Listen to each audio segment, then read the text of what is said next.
So,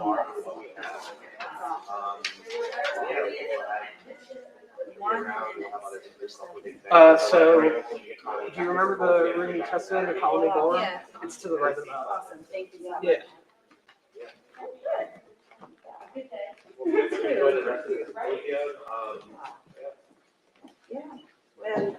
This is the official. Yes, it is. Yeah, and the whole like, but I'll probably get it. I wasn't given the whole center. Oh, no wonder. Relax. Yeah. Awesome. Yeah, it was a wonderful cold panel in this review. Yes. The worst part about going last is everything gets covered before you go, right? A lot of it gets covered, but I'm very thankful.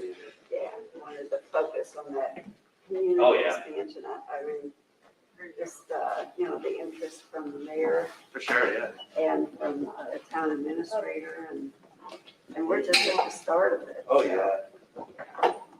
Yeah, what Ted said at the beginning, there was only one lender per county, and now we're like, everyone likes lenders throughout the county. So, Yeah. I don't know what the time limit is for the other sections at all. Hello.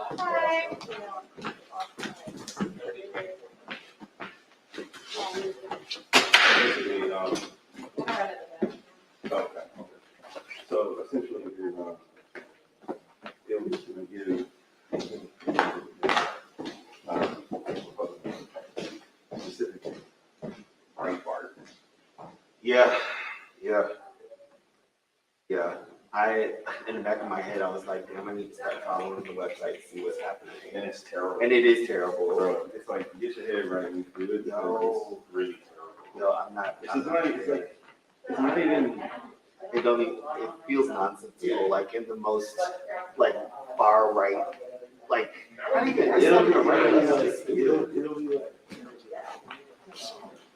Oh, yeah. We had a good talk last week, yeah. I agree, Max and I are some kind of Christian because, his background being an administrator, it's like, kind of granular, process. and Exactly, yeah. they can post it on the wall. I appreciate And you're that. like, huh? Do you understand what I'm saying? Yeah, See how yeah. like stupid and Yeah, ridiculous the logic. It doesn't, I can't even actually put that together. No, but that's not, Because I'm like, no, I don't that's, even know what's supposed to. that's exactly right. No, that's, that part. There's much one, and it's like,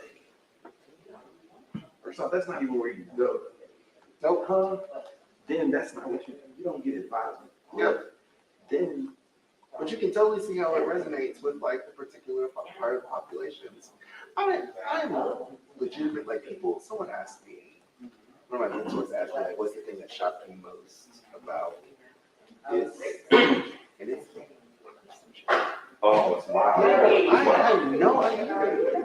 It's like wow, like how much of that is in. Yeah. I've never, it doesn't exist anywhere. And I particularly resonate because we're non-partisan, like where I'm coming from. You don't, No, you just don't get it. you don't even engage.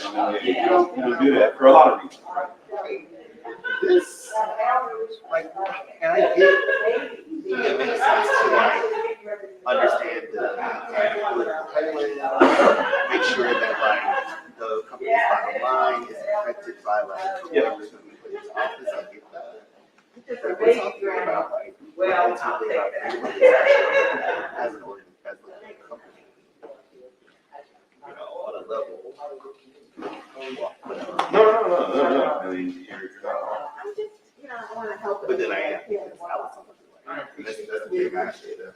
and this is what we was also talking about, this idea that Hey, how's it going? Yeah. How are you? Good.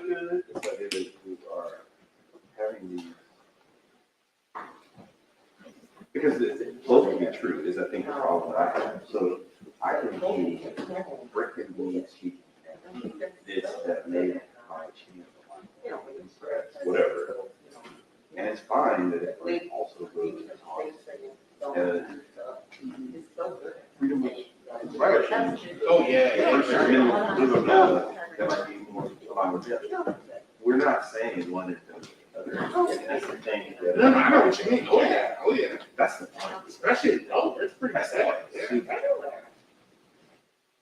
It's strange, because at the end of the day, all of them Like like 2, space. 3 weeks when CBC. No, I got a record of it. This, No. the other day. oh, Yeah. Lots of stuff. I mean, you know, the week has been challenging. Finding transition like mine was. I'll take lots of photos and notes and I'll send them to you. I need some photos. He said- I'll take photos This of is like 3 weeks ago. Mhm. 2.5 weeks ago. She said- Oh, yeah? How's she doing? That the Did emergency- you say that you were pregnant? No, yeah. You gave. Okay. Sorry, no.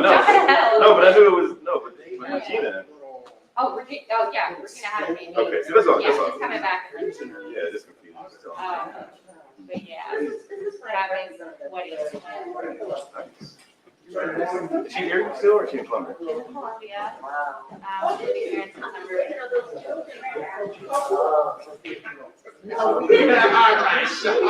I know, right? Exactly. Good, how are you? Good. Two of us are here.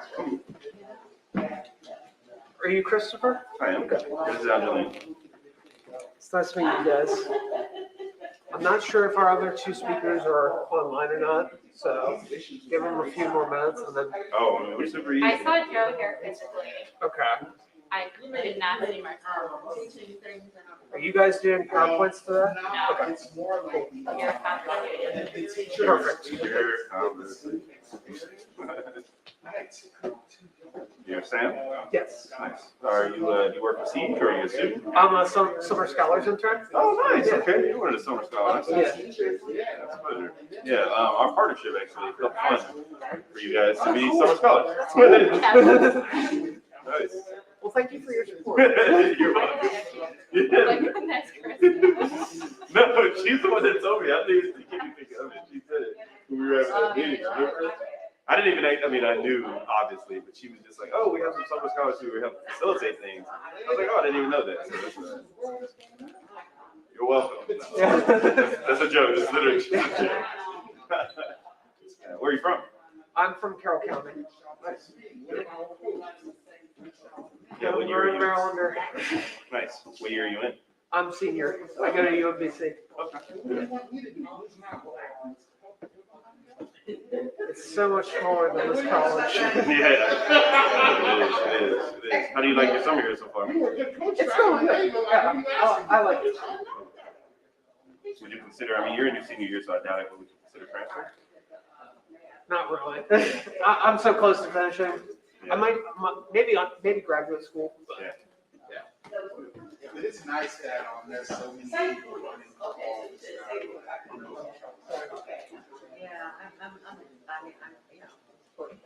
Oh, yeah.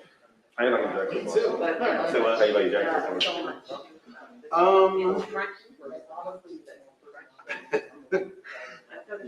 He's very smart. Sharp.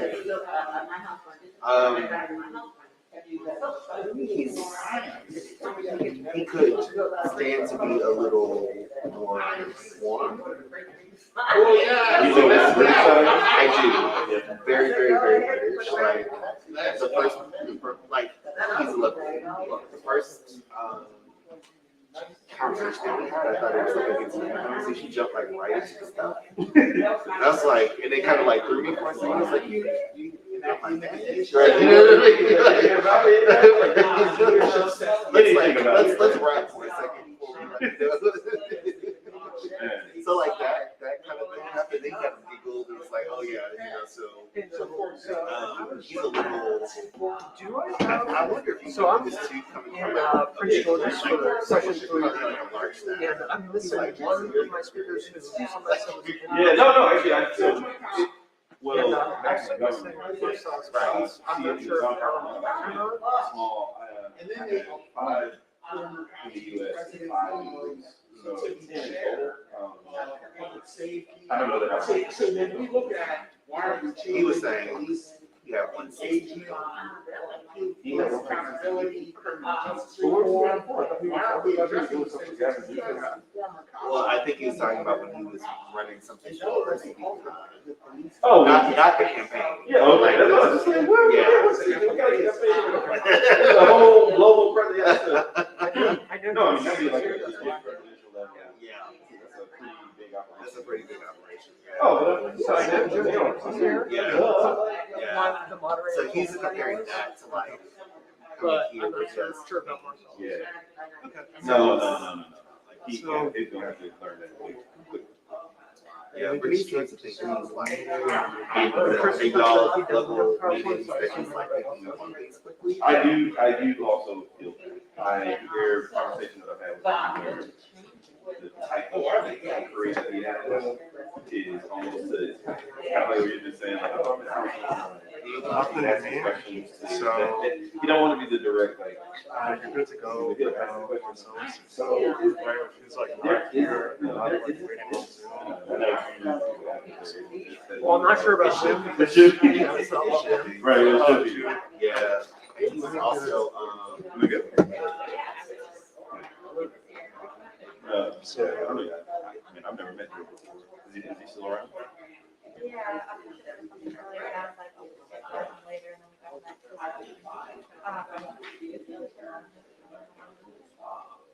yeah, he's not on Zoom.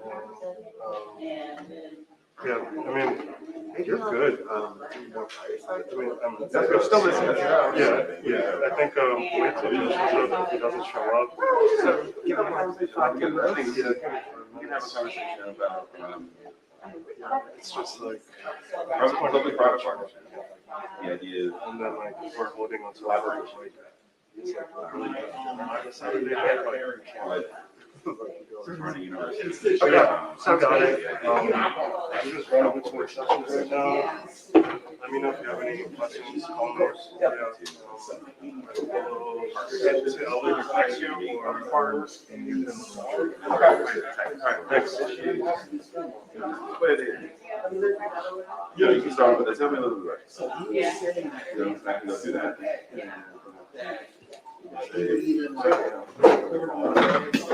I'm sorry. So we're gonna start in 5 minutes. All good.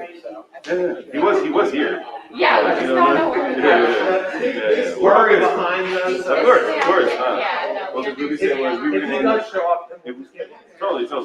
We were just actually discussing here is that we might just turn this into like a fireside chat conversation. Just having that we're flexible, nimble people. If that's the case, do you mind if I like switch this up a little bit on the stage? like, I would love to bring this in. Of course, that's my only thing. Yeah, like just putting like two. But we might have, be able to, you know what? That's entrepreneurial. We might be able to just shift it back a little bit and then put the two. Yeah.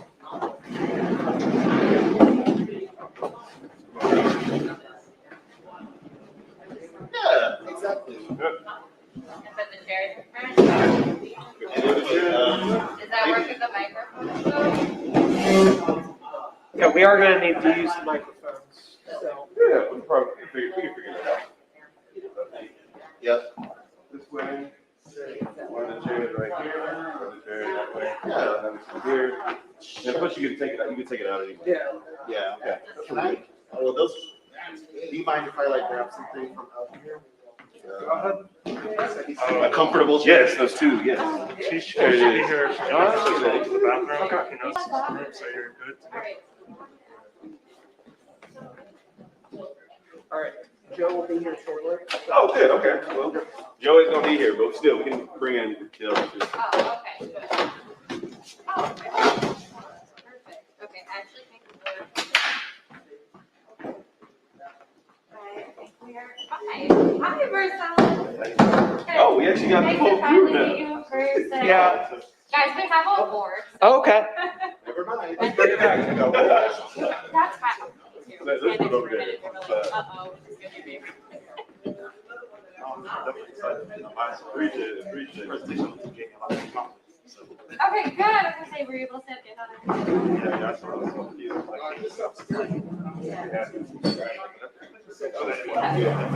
Here we go, here we go. Trust me, I'm gonna say, yeah, Great, and we'll have okay, get my leg crossed.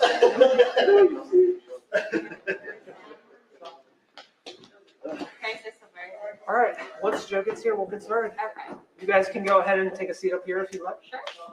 Yeah. No, you're good. Don't worry about it. Wait, so did somebody speak? Okay, yeah, of course. Yes, apparently Okay. he's going to the bathroom. Okay. Right here. Great.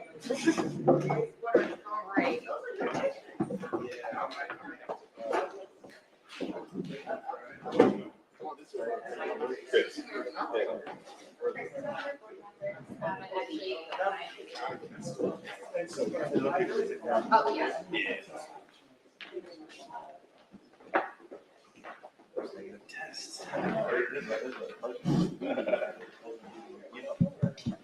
It's tough. I always work and stuff like that, and then, motivation, but it's always good when I'm playing stuff. Yeah, it's always good. You always want to do that. Always say reshare.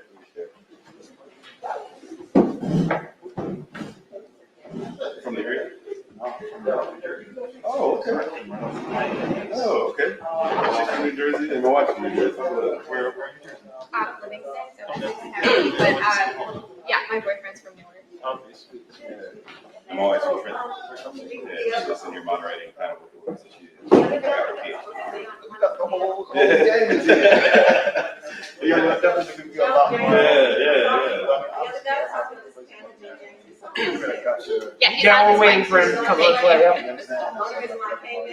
Okay, but thank you for confirming he's in the building. Great. No, New York mother are very similar.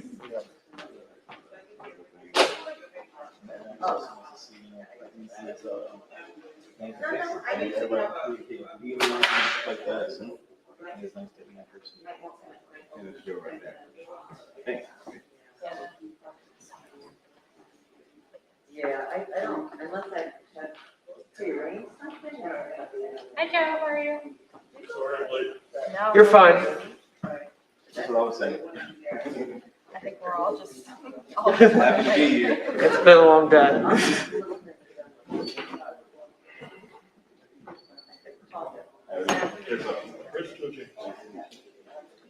Do you want me?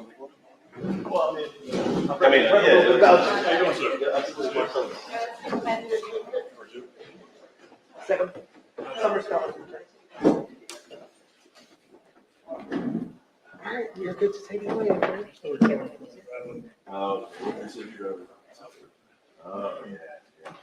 Where? I live in Columbia. I ran the Prince George's County EDC. Yeah, I'm really from Georgia. Kansas. Okay.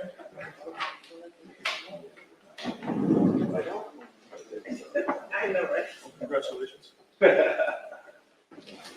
think we're some of the awardees, is that right? All right, good afternoon, everyone. We'll get started. Thank you all for being here. We're so grateful that you're joining us for this session entitled Social Impact Entrepreneurship with Meta and Envolve. I think we all know that communities of color have experienced incredible environmental, climate, and energy injustice due to segregation, inequities in planning and zoning, and disinvestment, among other things. Today, we are here to discuss how social entrepreneurs are tackling these issues in their communities and the importance of supporting BIPOC founders doing this important work, and also to highlight a new partnership between Siege, Meta, and Envolve that supports founders working in the social impact and environmental justice spaces. My name is Angeline Apostolou, and I'll be moderating this conversation. I currently serve as Executive Director of Envolve Entrepreneurship, which is a 501c3 nonprofit that works with underrepresented founders to build a community and platform that advances equity and access in the entrepreneurship ecosystem. Joining me here today are two founders from our inaugural cohort of this joint partnership, Joe James and Marcellis Counts. Joe James is president and founder of Agritech Producers LLC. Through ATP, Joe has begun implementing interrelated patented processes which cost-effectively combat climate change, promote environmental justice, and have the potential to create new bioeconomy jobs in low income and communities of color by converting plant material into bioproducts. Marcellis Counts is founder of Apiary in the Sky, based in Newark, New Jersey, which seeks to address various quality of life concerns that Black communities face on a daily basis through beekeeping, and to create more representation and support networks for Black beekeepers. Joining us also is Christopher Upperman, head of the governance partnerships team at Meta. He was formerly CEO of Envolve, and prior to that, an Obama administration political appointee at the U.S. Small Business Administration, serving as assistant administrator of the Office of Public Engagement. Please feel free to read more about our speakers on the Symposium website. We're very grateful that you could all make it today. So we'll jump right in. The first question going to you, Chris. As head of governance partnerships at Meta, and previously as CEO of Envolve, can you explain how both organizations are able to provide necessary resources related to economic development and small business ownership and growth? How's everybody doing? Good, good. It's a little quiet in here. We're gonna do this a little unorthodox because I'm gonna shake things up a little bit. That's fine. It's the end of the day, we know. Angeline is a dear colleague of mine. She's the acting executive director of Envolve, and this is kind of like one of her first times doing this type of thing. I want to make it easy for her. So we're gonna shake this up a little bit because we want to have this kind of be open dialogue. Want to engage with each other, and definitely want to engage with you all in the audience to answer any question that you have. Once again, thank you, Angeline, for the introductions and for framing the conversation, and welcome everybody here. This is a great day. I suspect that if you're here on Saturday, you care deeply about environmental justice. You care deeply about this earth. There's a lot going on right now, and I think it's on a Saturday, kind of really speaks to your commitment. It's Saturday, right? So. Yes, and actually it is lovely. It's a lovely Saturday. As she said, I'm Chris Upperman, formerly the CEO of Envolve Entrepreneurship, and now the head of governance partnerships. And I think it might be helpful to at least frame the organization that I'm a part of at Meta. We're the organization that established the oversight board, and we're thinking about ways to hold our company more accountable, how we can devolve power from our platform and provide opportunity for you as users, who I'm sure many of you are users of sorts across one of our products. How do we give you all a voice? How do we leverage your voice to help us hold ourselves more accountable? And as I mentioned, we started out by establishing the oversight board to do that. Part of where I come into play with the team is thinking about ways that we can partner with outside organizations, whether that be the University of Maryland College Park, whether that be SEED with Dr. Jacoby, whether that be Envolve or others. And really what we do that for is because the solutions on the ground matter. It can help develop strategies inside our company, new product developments, new approaches, and help us really think about how our platforms are impacting communities. And we started out by thinking that, hey, we wanted to do more in the climate and environment space as a company, but we don't have the answers. We're a company of technologists, company of engineers, company of people who are thinking about kind of how to keep people connected with the family of product. But we are not climate scientists. We're not climate or environmental, individuals. And so we needed to partner. And so we reached out to Dr. Jacoby and said, hey, this is what we're thinking about.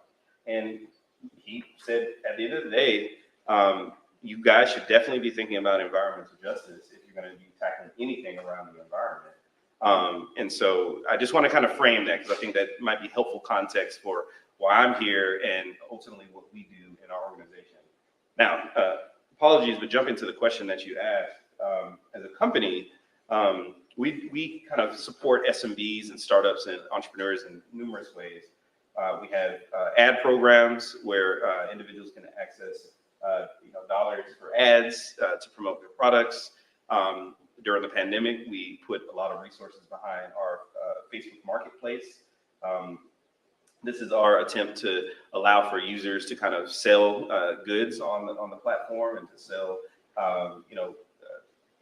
anything, to be very honest with you. And furthermore, we have a grant program where we support startups And we have also what's called our Level Up program, what was formerly the Elevate program. And a dear friend of mine, Irene Walker, she established the Level Up program. And what this is actually an intensive program where you kind of are partnered up. You learn about your storytelling. You learn an effective way to kind of get your elevator pitch kind of honed in. And then there's other support services that come around. And then you can access dollars for ad credits and other marketing. And so those are some of the ways that we support startups and SMBs at the company. But as someone who kind of comes from this background, I care deeply about founders such as yourself, organizations such as Envolve and Angeline, and I kind of bring that in every day as I'm working with my colleagues to tackle these societal problems. What's going on the ground is how we should lead every day when we're thinking about solutions to address societal problems. So I'll stop there. But once again, thank you for having me today, and look forward to continuing the conversation. Great, thank you, Chris. Jumping over to Marcellis. So Apiary in the Sky recognizes that many urban centers, once known as legacy cities, were booming centers of commerce, only to have been exploited, polluted, and neglected. What has your work and experience shown you regarding the need for more entrepreneurs in this space? What is the potential, and how does Apiary help advance environmental justice? So I guess I'll go back to, my beginning in environmental justice and agriculture, which was really finding a way that I could sustain myself and the people around me. So when I think of, the need for other, socially based entrepreneurs, or when I think about other entrepreneurs who are based around the environment, it really comes out of, what's you're most passionate about? What are your interests? For me, it was helping people. I'm from Newark, so for people who don't know anything about Newark, very similar to Baltimore here in Maryland. So we deal with anything from substance abuse to, residential areas being dangerously close to a lot of industrial areas as well. So growing up with a lot of those factors and only coming into adulthood, going through college, studying social work, and realizing like, wow, man, I should have studied, farming. I should have studied, all these other things, because, I'm deferring solutions basically. I'm telling people, through my counseling, through my mentoring, through my volunteerism, I'm telling them, to go find resources here or go do something else. But I wasn't really able to give immediate answers. And I see that with a lot of businesses that are coming in. It's like you have to be based around the problems, not in ways that trigger people, not in ways that kind of puts us in this place where we're all trauma bonding around these issues. It has to be strength-based. It has to really show people a vision, world that we don't really see too often. You have to take people out of the space where we're all, in this existential crisis, like, we don't, take care of the environment, we're all gonna die, and think about, all the benefits to actually drawing closer to nature, all the benefits to, innovating in science and in biology to really bring the best out of what mankind has to offer. Thank you, Marcellis, and I think that's a really powerful point. Sorry. All right, jumping over to Joe. So as a climate tech entrepreneur, what are some challenges and successes that you've experienced in your work, and how do you plan to move forward as a founder?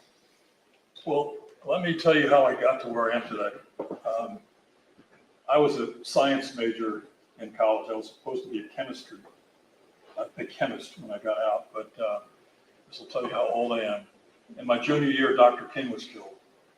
When I looked at what I believe he was focused on at the time that he was killed, I think he figured out that if you don't have the economic wherewithal to enjoy your freedom, you're not free. Okay? And that led me to initially volunteer to support economic development programs in my community. And by the way, I was born and raised in New Jersey, my friend, not too far from Newark, and love New Jersey. And by the way, I spent 6 years here in Prince George's County as the president of the Prince George's County Economic Development Corporation before I was recruited to South Carolina, which was my first statewide job, and therefore my first exposure to rural America. And when I saw the poverty in Black communities in rural South Carolina, it broke my heart. it was almost as if the powers that be said, well, we can't enslave you. We don't want you to vote. We don't care about you being very healthy.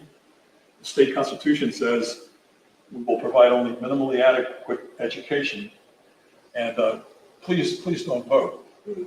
So when I saw that, and having years of experience as an economic developer, I knew that if you could add value to whatever assets any community had, that's one way of creating jobs. And so rural communities have farmland and forest land. And if you could add value to the things that grow on those lands, that's one way of creating jobs. So I got focused on how can you use plant material and wood material and convert it into products that could create, that the process could create jobs. Well, the more I got into it, I began to realize that there were certain plants that could actually capture nearly 4 times the amount of carbon dioxide per acre. I want to let that sink in, per acre, and an equal acreage of trees. And all this wonderful focus on trees, which are, we need to protect our forests. As you can see, they're burning up pretty rapidly these days, right? But if we want to combat climate change, we need to pull lots of CO2 out of the atmosphere now, because the problem is now. It's going to get worse, but you can see what's going on around the world now. So not only do we need to cut down on the amount of carbon dioxide that we emit, but we need to start pulling it out of the atmosphere if we want to save the world as we know it. And so I created a company, Agritech Producers LLC, which is a South Carolina company. And I began to focus on strategies that would use these crops to capture CO2. But if you plant them in the Chesapeake Bay watershed soils that have too much nitrogen and phosphorus, they will also pull out the excess nutrients to prevent algae bloom from occurring. Or if you put them in a brownfield site in an old industrial neighborhood that people can't use to grow food on now because of the toxins, it can clean those up as well.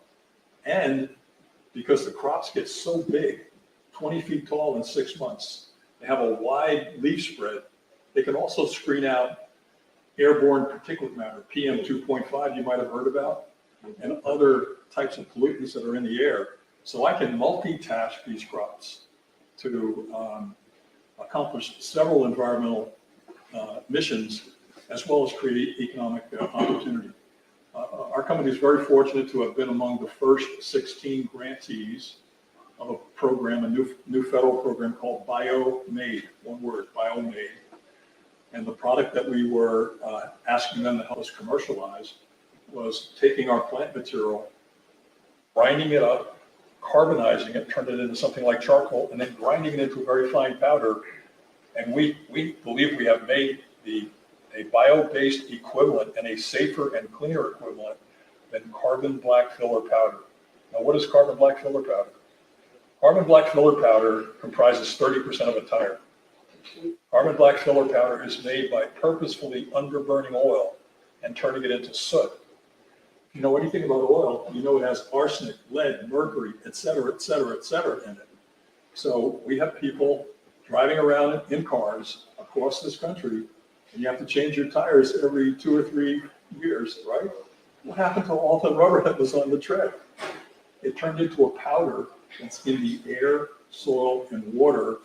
So God bless those poor, dominantly minority, at-risk communities that are downwind, like the city of Baltimore, like Prince George's County, where we are right now, downwind of major highway infrastructure.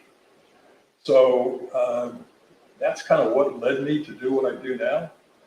And I was in a session earlier today, and I said, all these things that we're doing and all the effort we're putting into having funding and other kinds of resources and community involvement in combating environmental justice, if we don't create an economic component to that,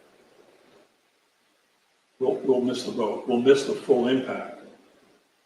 The economy of the future is being created now.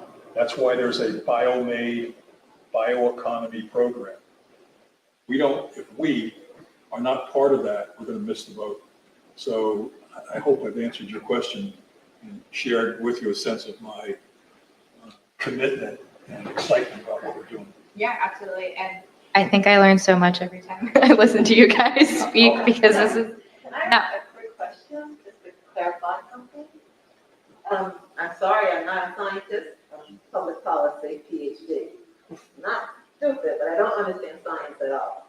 So, when you say the plant material that grinds up carbon black filler powder, so what do you begin with? How do you grind it up? And then what you do with it after? Well, I actually thought we were going to have slides today, but first of all, plants entries by a process of photosynthesis pull CO2 out of the atmosphere with the energy from sunlight and water and nutrients converted into plant material, sugars, et cetera, et cetera. So they are capturing CO2. Some plants, because they grow so big and so fast, are better at that than other plants are better at that compared to trees. And then we harvest the crops after they've done hopefully more than one assignment environmentally, and then grind them up, and then carbonize. When I say carbonize, we heat that material, turn it into something that looks like charcoal. And then because we need to make a powder, we grind it to make actually a nanoparticle sized powder, very small particle powder, that can then be blended with rubber and polymers and whatever to make a variety of products. So tires is not the only product. Everything that's like my phone cover has probably got carbon black in it. Okay, anything that's plastic that's black. Unfortunately, I think makeup, some eyeshadows or whatever, are also made with carbon black. If I was a woman, I'd be scared to put that on my face. I'm glad you said trees, because that's what I was thinking you were talking about. You're not talking about trees. No, I'm talking about, and here's the important thing. The issue is how quickly can we make something grow, and how big can we make it grow? It's a matter of time. The more timely that action is per acre, means the more CO2 you can capture on those acres. Okay, so whether we're cleaning up a brownfield site in old Baltimore, or taking nitrogen and phosphorus out of farm soils that farmers have used, poultry litter to fertilize, and if those nutrients get into the bay, they're going to kill fish. To be simple about it, we can pull that out. We're providing another environmental service by growing those crops. Thank you for answering my question. So I feel like we're about to go in a lot of different directions than what the panel was intending, because there's questions that to be had. Is it okay if we can hold on questions for a little bit, just to make sure that we're getting through the program? We're gonna have time at the end, no worries. Just a quick question, I just want to know, so these plants that you're talking about, I guess bioremediation is the scientific term. Is it just, you're talking about any plant that grows fast, it's not a particular. I can't hear you very well. Okay, I was just saying, are you talking about just any plant that can grow really fast in a short period of time? Or are you talking about a specific species that you've already, the company already? Well, thank you for that question, and let me respond in two ways. Number one, I am disappointed that the federal government has not done an analysis of the plants that would maximally capture CO2 within a 10 or 15 year period. And why do I say that? Because everybody just says trees, they're big, they capture lots of CO2, but it takes them 20 or 30 years, right? And you can't use that plant material. When I talk about making an alternative to carbon black, I'm talking about making a product that displaces oil, that leaves more oil available to put in your tank, and hopefully reduce the price, but also keeps more oil out of the environment, right? It's that strategic thinking that, in my humble opinion, we've not done enough of. And that's why if you have a crop, and I lump them under, they're likely to be, with the absence of this research that I'm asking for, they're likely to be among a group of crops that are called biocrops. These are specially grown crops that have, in the case of our preferred crop, which is biomass sorghum, was grown specifically because they wanted to create a lot of plant material per acre that they could convert into cellulosic ethanol. That's why that plant was bred to get big quickly. There's other crops like switchgrass, which you might have heard about, miscanthus, and other types of crops that could be used, but to the best of my knowledge, and that's where we need this research, they don't produce anywhere near as much. I mean, switchgrass captures half the amount of CO2 as biomass sorghum. But I challenge the federal government to do the appropriate analysis, and it's not a big scientific research, to help me and others know which crops, which trees are best. So we're not sort of this big thing about give me $1, I'll plant a tree for you. Yeah. Well, maybe we shouldn't be planting trees for the next 10 or 15 years.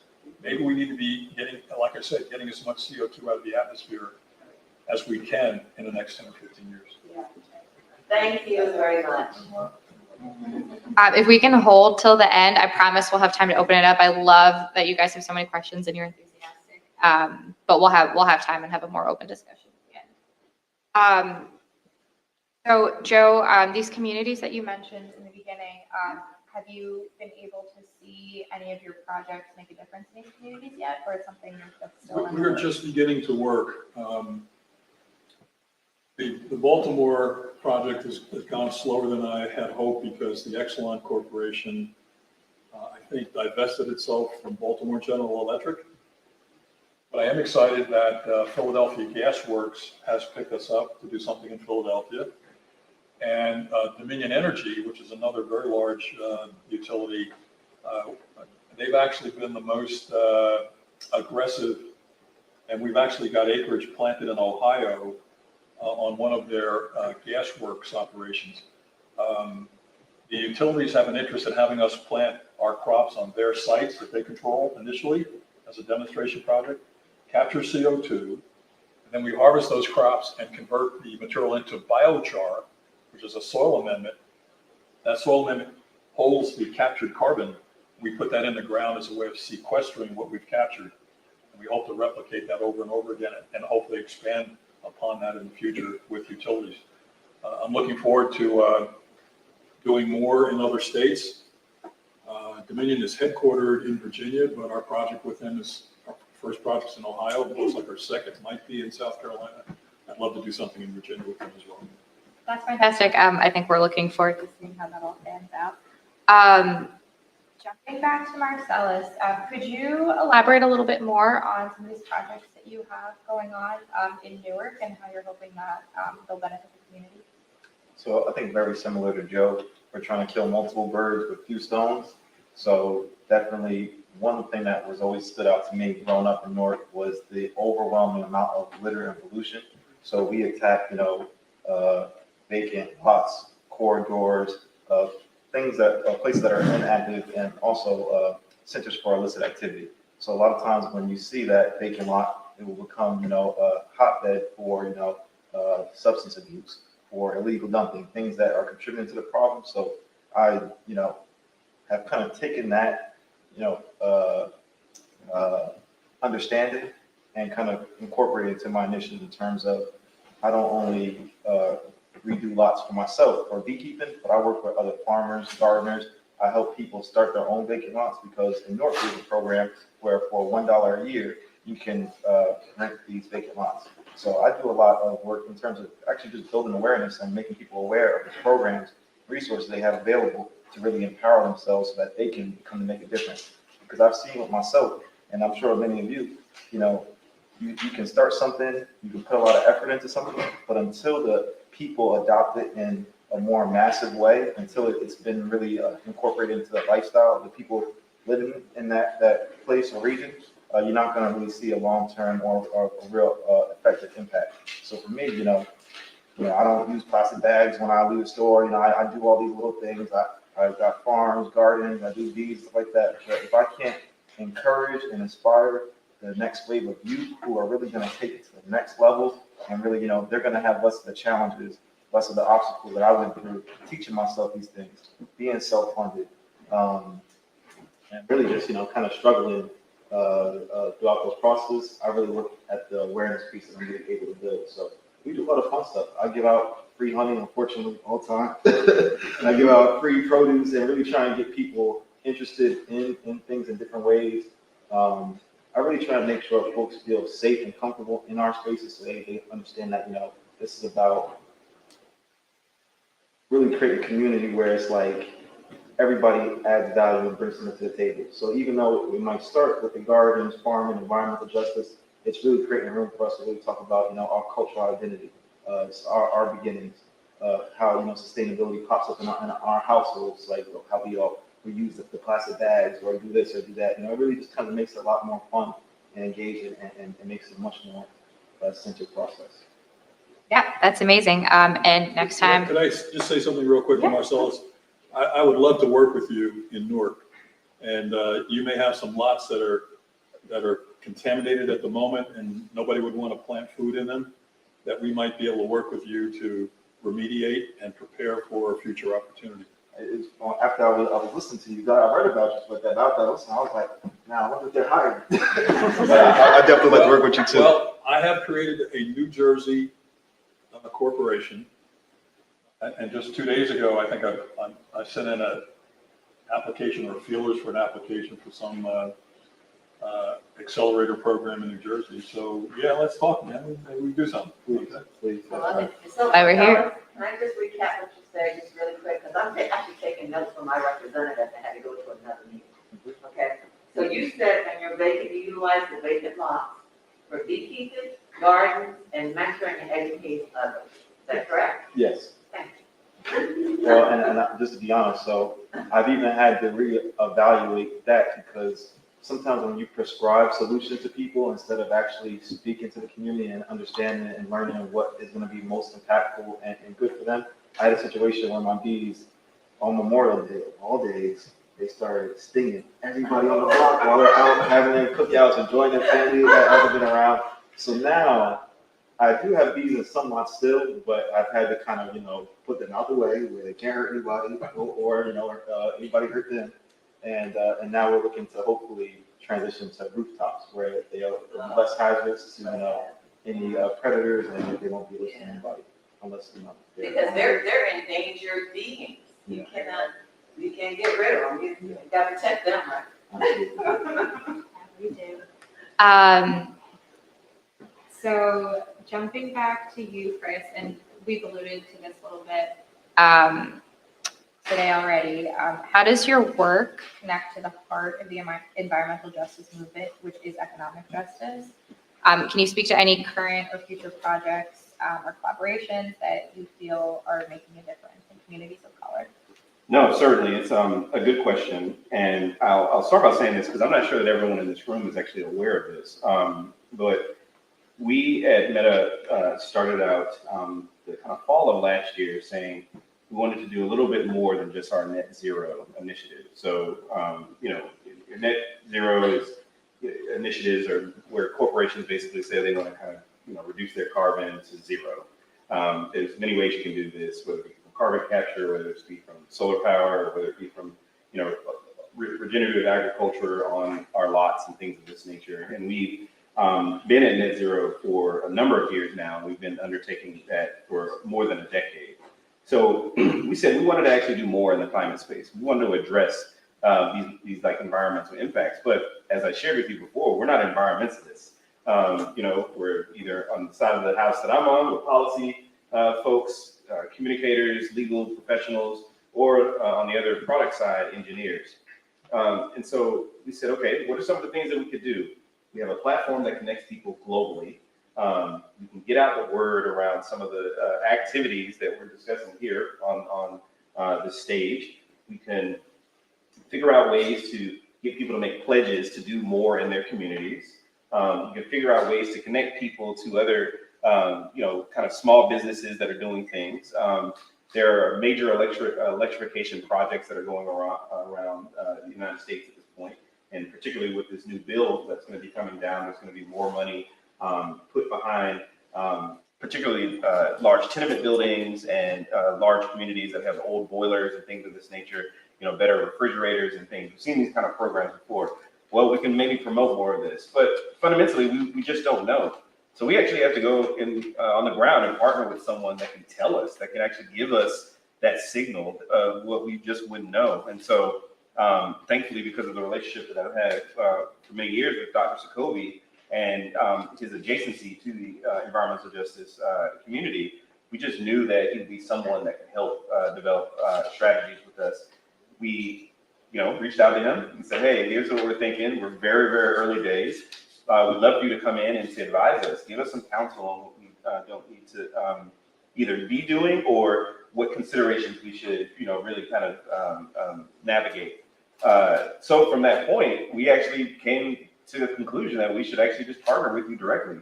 So we ended up announcing the top of this year in January a pretty major funding commitment of $1.75 million to support the Siege Center with Dr. Jacoby. And quite honestly, this was meant to only just bolster what he was doing. He came to us and he said, look, I want to inspire the next generation of kind of scholastic journey. I want young students that come to this school to be thinking about environmental justice principles, and as they go and whether they become chemists, whether they start businesses, whatever, they'll have the principles of environmental justice kind of imbued in them. I want that.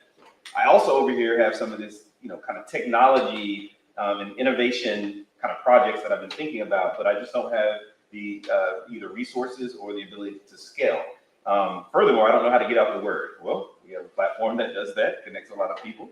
And then third, we have the annual symposium where we engage with all types of environmental justice leaders, experts, and other people who care deeply about these issues. And I feel that these are ways that you can help me. And so we said, yeah, that sounds pretty reasonable to us. And so then we funded. And so as I am pointing out, I'm not sure if you all were aware of that partnership, but that's a big reason why I'm here today, to see it firsthand, to see the symposium and everybody that's here. These, two entrepreneurs plus another gentleman or two, I think, are soon to be receiving funds from the Siege partnerships to support the work that you guys are doing.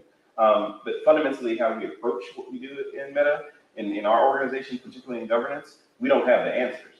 And to tackle societal challenges, you have to get on the ground. You have to be in discourse with partners to learn that. And so I'm really struck by what I'm hearing on this, because my mind goes in a lot of different directions, particularly to what you both were saying, because I've been in meetings over the last year where several of our key decision makers are, okay, well, what are some of the projects that we can be supporting right now? Or, how can we get out the word more?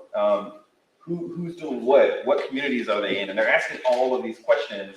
And this is exactly why it's important to have these moments. This is exactly why it's important for individuals such as myself to be here at these types of events, because then I can hear what you're sharing. I can hear what you're sharing. I know that we have actually considered going into Ohio to do some regenerative and electrification projects. I know we're actually looking at new work for that. And so if not for nothing, it gives me the signal I need to take that back inside and inform our strategies. So I hope that answers the question a little bit, but that's kind of how I approach my work and really how I'm looking to support, climate efforts and environmental justice efforts. Yeah, and I think that's a really important approach. I think that's kind of how we at Envolve look at things too, because we just support entrepreneurs who are in the social impact space in general, who are making a difference in their communities. We're not experts on everything, right? But we know that, founders like these two, they're in their communities, they're deep in them, they know what they need. We're not going to come in and tell you what a community needs. We're just going to support you, help you support that community. So no, I think that approach is really important. And you two jumped the gun a little bit, but our final question before we open it up is, I'd like if just each of you could speak on the importance of networking across EJ communities, and how connecting with other founders or stakeholders helps you better support your own communities and, continue to fight in your own work. Whoever wants to. Well, first, before I forget it, Meta has a program by which it, either buys credits or does something to support carbon capture. It would be extremely helpful for our company and other small companies, especially as a member of this cohort, if we could somehow get qualified for that program, because that would be very stimulative for us as we go out and talk to more utilities and increase the acreage that we plant for our crops and stuff like that. So let me first say that. Yeah. And And since that was sitting in my mind for so long, I forgot your question, so you have to repeat it again. Well, what you just did, the question was actually like networking, the critical aspect of networking. So you just did. No, that's one of them. You answered the question. No, that's a partial answer. The other part of the answer is, again, I'm an old economic developer. And I was just sitting in a session before this one, where everybody's trying to figure out what's the strategy, we got all this money coming in and all that. Are the communities ready? Are they going to be assisted actually, or we have to fight to get the money, et cetera, et cetera? And I made a point that climate change is the biggest existential threat the world faces. But because of that, it's also the biggest opportunity for environmental justice, for economic development, for job creation, for entrepreneurial development. And if we as people, black and brown and whatever color there might need to be, are not involved in the full aspect of those opportunities, then we're missing the boat. And I would say we're going to underperform if we don't have that economic component in it. So if you recall, I got into what I'm doing because I was trying to find a way of creating jobs in poor, rural South Carolina. And so the economic piece is something that I had a chance to share and emphasize by networking. I'm so happy I had that opportunity. Yeah, I mean, I'd follow by, it's cliche, but networking is important. It's a byproduct of how most deals, take shape. The idea of the relationship that I've had with Dr. Jacoby and recognizing the impact that he's had in the environmental justice space and the academic space and the advocacy. I mean, he's just a fierce, got a champion of EJ principles. And he's no slouch. He's a brilliant man. He's very, very smart, has deep kind of, multidisciplinary kind of approaches and perspectives on this. And I recognize that, hey, let me have some conversations with him all together. And also, can you introduce me to some your other compatriots, other folks that are in your cohort? Because I want to get a kind of a wider breadth of understanding of these. And also, my wife is an environmental science PhD who got her PhD here from Maryland College Park. So we yeah, good woman. We recognize the importance of networking, that's what I would say. I would say that it's critical, it's necessary. I think it's one of those things where you have to be vulnerable, because quite honestly, you have to kind of approach it in there's something either that I want to accomplish, but I don't know how to accomplish it, or I'm maybe marginally accomplishing it. I probably could get it to another level if I maybe get this right connection or meet the right person. And I think when you kind of like think in that framework around networking, I think you can unlock some real great opportunities. So this young lady in the first seat in that second row right there, that's somebody you gotta handle. Right there. Oh. But she's gonna be sure. I'm ready to let me ask the question. I gotta. Get you in a second, promise. Thanks. Well, I think, and definitely listen to everybody on the panel. I think I'm really grateful to be up here with these distinguished folks. I think me even just being here today is a testament to networking, coming all the way from New Jersey, and just understanding the importance of being around like-minded people who share my passions, share my cause. And it can get tough when you talk about being vulnerable, when you talk about persevering. There's many times where I had to realize to always continue to be myself, be authentic, and not look at networking like something transactional, like only like need to be drawing value from people, but also seeing me as a person who can also add value to things as well. So I always remind myself to be real, be authentic, and really put my passion first and try my best. And that kind of helps me kind of organically get to the places I want to go, because there's definitely been times where I'm like, man, I'm tired of pony leave. I'm tired of getting stung by the bee. I'm like, I'm just tired of being out.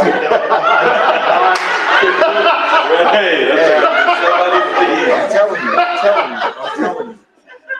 But when I see what it means to the people who aren't doing those things, so I got friends, family who are excited to, share my story with other people and really from there share that message. So for me, networking, even when you think about Meta and that platform and that role is sharing my story and really helping people understand that I'm a regular person who, has challenges, obstacles, and, really just wants to see the world become a better place for the people I care about, So, yeah, networking is certainly important. Keep pushing forward, young brother. Thank you all. I guess we'll open it up. I know there's yep, there the hands go. A bunch of questions. I will start right here. Yeah. Okay, I have a question for Mr. James and one for Marcellis. I'm wondering what your experiences have been of being able to get financing for your enterprise and venture capital, and how receptive people have been, or if you face other obstacles. And then you talked about creating jobs in communities in need. So I was wondering what hiring policies you're putting in place for people who maybe have not had access to these kind of new green jobs, new energy jobs, or in communities that are disadvantaged. And for Marcellis, what have been your experiences trying to get funding for your work, and what are some of the available sources? Well, again, as an old economic developer, I spent 30 years figuring out where to go in state government and federal government to find funds to make good things happen. So I have a fairly good knowledge of resources that are out there, and we've done fairly well in attracting funding to support. State and federal government? State, federal, we even have some nonprofit funding that's been directed to us. I patented the process that I invented, so it's a patented process that sometimes helps. And there are a number of what I would call business accelerators or incubators, if you will. We have participated in several that have been very helpful to us. And then, I took some of my own money. I'll give you an example of my commitment to what I do. Before I had invented the CO2 capture function, in 2008, I was awarded the Purpose Prize for the work that I had preliminarily done in South Carolina, helping to support communities, connecting rural Black communities with urban Black communities so farmers could directly sell their products in the inner city to people at farmers markets and stuff like that. And I won the Purpose Prize for that in 2008. That was a $100,000 prize. I put that into forming my company. So, I was fortunate in that respect. And there are dollars out there. It is hard work, though, and that's where entrepreneurs could be helped substantially if there were intermediaries that could help them with applications and do some of the paperwork and some of the administrative piece of that, because it's really overwhelming when you're trying to deal with federal agencies and the kinds of reporting that they require and the complicated applications that are required. That was the first question. What was the second one? So just on that one, were there any philanthropic dollars or private venture capital that were interested in your project? Well, the Exelon Foundation Climate Change Initiative, the Exelon Foundation has invested $100,000 in my Maryland company. It's an investment, so they're expecting to get it back and make some money on it for our work in Baltimore. And so just being aware of and helping entrepreneurs know about these various programs and helping them gain access to it is extremely important, and there's not enough of that. It would be great if I had a back office that would basically just handle loan applications and processing, and if that could be collectively shared with other entrepreneurs, that would be extremely beneficial to me and allow me, as a very much understaffed company, to be able to keep the business moving forward. That's a great point you're making. That's a great point. We need that back office support. So, and the other part was there's lack of access in many communities to these new green jobs. What are your hiring policies, or how are you crafting hiring to give access? We're early. We are still in the sort of design phase of our bioproducts. We know how to make biocharts, very simple, and for the demonstration projects with the 3 utilities that we have a third party who will make that for us. I also have a patent pending on making the carbon black material. It's a long story and a lot of interesting challenges there, but I won't bore you with that. But we're not quite ready to start hiring to make products just yet, but that is something that we definitely want to do. We're hoping that we can collaborate with community-based organizations so that we can actually find our employees from folks that they know, that they've vetted, and folks that live in the community. And we're working with groups like that in Baltimore and as well as in Philadelphia. I don't know if I mentioned or not, but Philadelphia Gas Works, which is the gas utility, has us about to do a similar project on one of their sites in Philadelphia. So would you share your name and who you're with? Oh, my name is Louise Leaf. I am the founder of the Science and Media Project. I'm also a consultant with Philanthropy Media, and nonprofits working on civic engagement and collaborative approaches. So I'm interested in looking at ways that philanthropy can do more, incorporate civic engagement strategies into their operating procedures.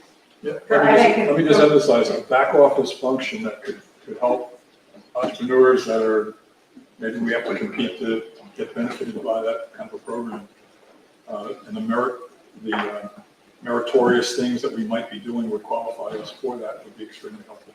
So I'm interested if there are things that philanthropy could do to either act. Well, if they could fund something, like that, yes. Incubators, like, come to see it afterwards. And Marcellis, your experiences with getting funding and the availability of funding? So when I first began, I started from Seton Hall, the college I graduated from. They had an accelerator and they provided me $1,500 in seed funding. And what really happened with that accelerator was I really started to understand, what really goes into entrepreneurship. It's like people were investing in me, my vision, my ability to execute on what I said I could. So, I burned my suit and tie, sold my car. I did everything they told you the entrepreneur was supposed to do. And, I shouldn't have done a lot of stuff, but I did all that to purchase my first set of beehives and, really get a lot of the things that I thought I needed. And with time, I understood that I would need a lot more. So when it came to funding, I kind of was in an interesting place because I didn't realize that people would fund me even in the idea stage without even having the experience, without having the knowledge, without having everything. So it was a little bit awkward at first because I was kind of like building the plane as I was kind of going along. So I'm like applying to grants, but then I'm like, sometimes not getting them and be like, I'm gonna do this by myself. I'm gonna anyway. So just, figure this out. So I went through a lot of different phases, but it also kind of highlighted to me the areas where I needed to grow to be able to scale up and expand. So I started to, go back and read old grants and reapply to some of the same grants. And I would be actually surprised. Sometimes I would actually, receive them, or maybe I would get feedback, and this kind of helped me learn how I can manage myself more to be able to grow more. So it's been a lot of different things. It's been grants. It was when I first started, I'm a for-profit. Everybody thought I was a nonprofit because they're like, well, you're doing all this nice stuff, so you got to be a nonprofit. And that caused a lot of trouble because everybody's trying to give me money. And I was like, listen, I'm not giving, I don't want no investors because I'm trying to make this business for me first. So I don't even have no money yet. I can't guarantee anybody else any money. So my early beginnings were pretty tough. Now I'm in a position where I just started looking for financial literacy courses because I know, like, literally when they say more money, more problems is a real thing. So I realized that, maybe I'm not just ready for the $100K or $500,000 budget just yet until I know that I can effectively make sure that, it's going into the hands of the people that need it and it's being put in places where it's going to make the most difference. And is anyone mentoring you, or are you trying to figure this out? Well, yeah, I've got some good mentors. We've got some stuff in the works. So yeah, We're working on it. Sorry, I'm going to go right here. Thank you. Donnell Wilkins, I am the founder and CEO of the Green Door Initiative out of Detroit, Michigan. Greetings from the place where we place the world on wheels. I'm going to focus though on so many things. This is a fabulous conversation. I'm not aware of Meta nor Envolve, so this is new info for me. I've been I'm an environmental justice leader, and been doing environmental justice work for some time, like 30 years. Recently, and we have been doing workforce development and all that on the nonprofit side. In 2020, we decided that we need to create a footprint for being able to hire people and be an employer, not just looking for people to employ people. Long story short, started a company, a for-profit company called 313 Solar LLC. And our goal is to manufacture, to assemble, install solar, and do a number of things, including affordable housing and that kind of stuff. I always consider myself a social entrepreneur. So that has kind of been sitting dormant. We recently won an award from the Department of Energy so that we can really plan this out, right? We just got that award a few weeks ago. What was the name of it? The Department of Energy. No, the name The name of the company is 313 Solar LLC. Oh, the grant program, was that the? Oh, that's the equity, innovation, in the innovation prize. DOE funded, right? Uh-huh, yeah. So we were one of among the 18 that got selected, right? So thank you. I'm really excited about it, and we've been leveraging some other money to really plan this out so that we can qualify for the next phase of this. Why am I asking the question? So one, does what you do provide funding outside of the Mid-Atlantic region? Somebody from Detroit in our work, can we look for capital or support and all the stuff that you are providing there in Detroit? And how would we go about making that appeal? What's required? What are you guys looking for? So I think this is a conversation that we can, if you want to come find us afterwards. I know we're just running really short on time. Okay. So I want to be able to get one or two more questions in. There's a lot to say to this. Yeah. We actually funded some startups in Detroit. So we can talk about that. And then I just say Meta. It's funny because like we call ourselves Meta because we're Meta, but Facebook. So you're familiar with Facebook. And, So that's what you mean by Yeah, that's what you're like, I'm not familiar with Meta. We don't do direct funding. We don't do direct grants or funding directly to entrepreneurs. Through our Level Up program, though, we have there are different types of funding mechanisms for startups and that. So I'll just get your information. Thank you. I appreciate that. So can I respond quickly to her question as well? Can I respond to her question quickly as well? As you may have heard, we create state-based operating affiliate companies that use our process in different states. We've been recruited by a business accelerator in Detroit, and we turned them down. They were going to take us in. We turned them down because I did not have a co-founder that I could assist in operating in Michigan. I very much want to do that. If you can help me recruit some candidates that would like to help me deploy our technology, I'd be glad to work with you. Absolutely. Thank you. Yeah, Tech Time, we know very well. We partner with them as well. So like, yeah. I think we have time for one more. One more question. Back. I can make mine very quick because I know it's 4:30 and we're all wondering. I can ask Mr. James who I now know who he is, but I don't know which one of you is the meta person. I'm the meta person. So I have a question for each of them now that I know who each one is. Thank you very much. He knows who people are who ask afterwards. So I actually have a couple of science questions that need to kind of be offline. Okay, perfect. Then I'm just curious, are any of you all looking at circular economy models in your business approaches where you're using materials that can be used over and over in perpetuity to avoid waste production? So could you speak to that? Yes. For example, we had a research relationship with one of the USDA's research labs, and they were interested in making this filler powder that I talked about. And we were able to use that filler powder as a way of taking waste plastic and converting it into circular products, including making plastic shipping pallets that could be recycled. If they broke or something, you could melt them down again and reuse them. So many of our products are circular economy in nature. Yeah, I think with mine, that's what I aim for. I think sustainability can be a little bit intimidating sometimes when we think about, from like the factory, my house, to, your doorstep, trying to like limit on all those carbon inputs. So it does get a little bit intimidating and difficult.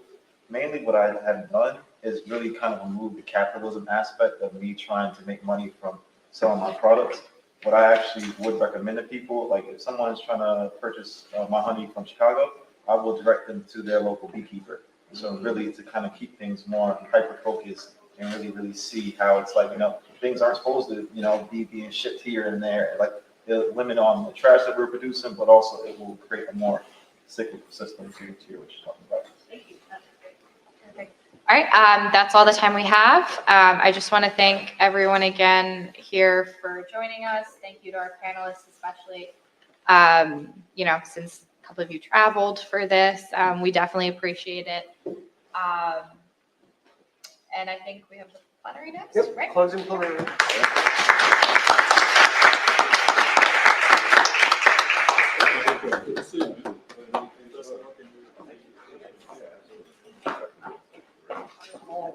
I have, so I don't.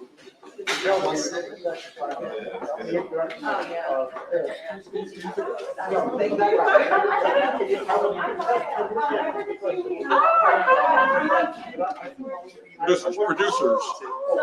Yes. No.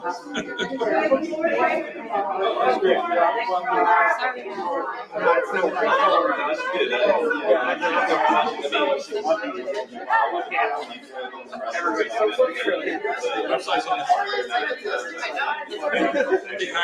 we had our website hacked, so it's the latest. I'm glad I